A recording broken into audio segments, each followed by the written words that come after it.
Hey friends, welcome back to the Homestead.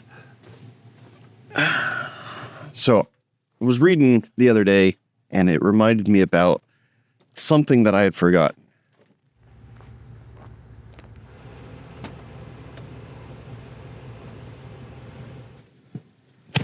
See, the new year is upon us and it seems like everybody's making resolutions.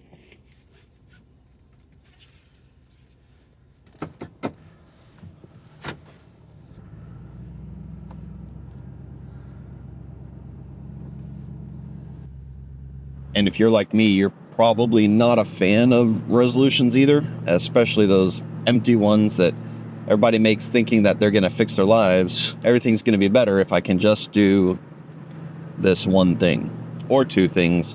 Or in my case, I like to do all the things and then I don't get anything done. Yeah, it might last a week or two or three, or if you're really ambitious, you might be able to last till February. And then you have that cheat day that you weren't accounting for, or you miss a workout, or you're just too tired to wake up. And then all of a sudden you fall back into that same boat that you were in before you got started, and you feel miserable about yourself and you don't want to do anything and you just feel like a failure. Don't worry, I'm getting to a point. That sure is pretty out here.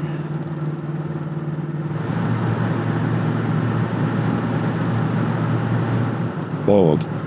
So I can't even remember what I was reading that reminded me of this, but I remember very specifically the book that taught me this concept. You see, the concepts in the book were so life-changing that nearly 20 years ago, I still refer back to them. And sometimes I might forget for a moment or two what I'm supposed to be doing, but the success that I found in my life, I can attribute every bit of it to the book.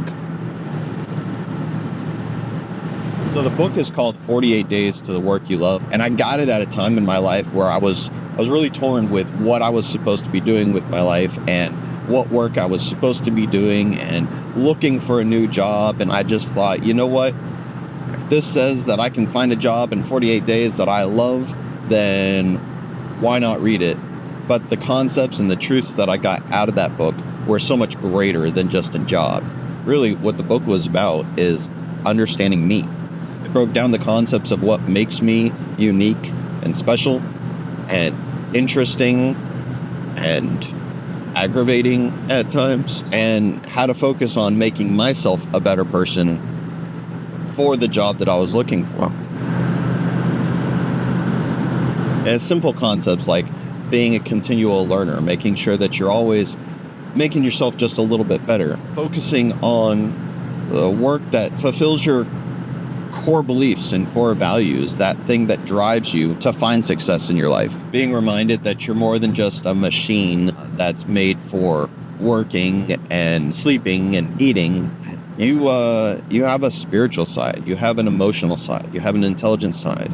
If you're not feeding all of those aspects of your life, then you're really just starving them, and you're always going to be seeking to fulfill something, and usually you end up trying to fulfill that with the thing that's in front of you, which is work. And that's what ends up making work so dissatisfying and frustrating all the time, is because it doesn't fulfill the need that you actually have.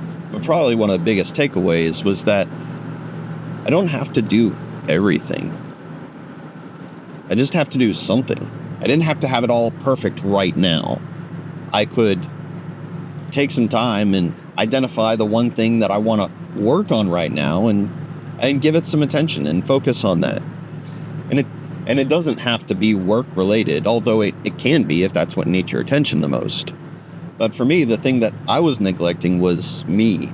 Listen, I'm not talking about like a selfish, pompous type of me time that shirks other responsibilities and neglects the needs of the people around you, but rather a more selfless time that you can take to gather your thoughts and your feelings and consider what's going on in your life instead of just putting out that next fire that you've got in front of you, which seems to me to be an endless pursuit of things going on. And I used to have a really good routine of how to do that.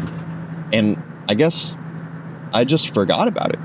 See, every morning I would wake up a little before everybody else, sit outside and have some sit and think time with myself.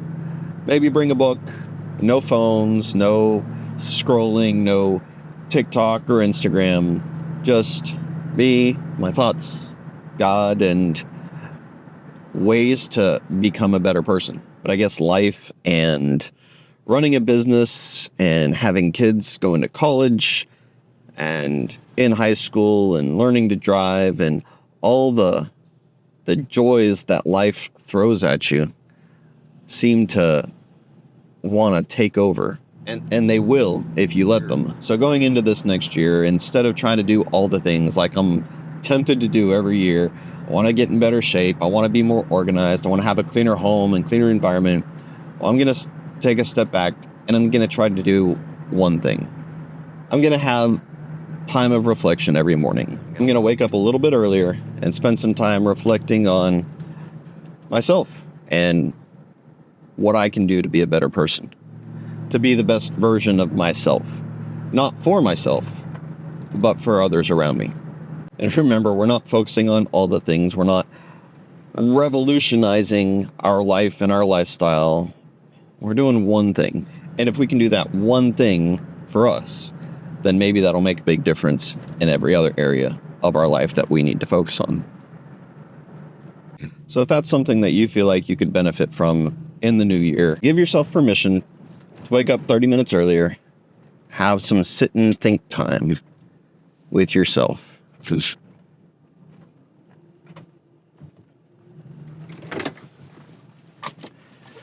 I mean, how hard can it be to do one thing, right? Here's to a new year, new beginnings, new opportunities to do good in this world, not only for ourselves, but for those around us.